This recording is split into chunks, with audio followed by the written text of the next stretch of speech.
ইয়া আল্লাহ, এই গুনাহগার বান্দার তওবা কবুল করো।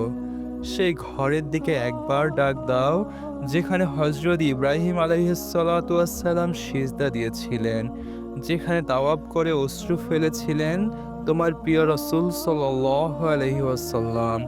হে আরশের মালিক, আমি জানি আমি অযোগ্য, আমি পাপী।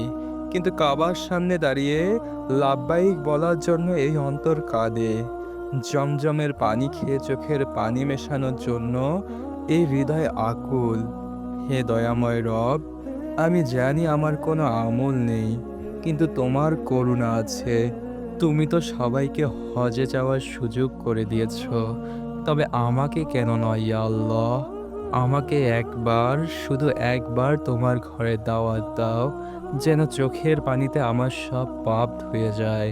হে আল্লাহ, আমার পরিবারের সবাইকে সেই ঘরে দেখা দাও, যেন তারা তোমার পথে ফিরে আসে। আর আমাদের জীবন হয়ে ওঠে হিদায়াতের আলোয় উজ্জ্বল। একবার নিয়ে যাও, তারপর না হয় এই পৃথিবী ছেড়ে চলে যাই।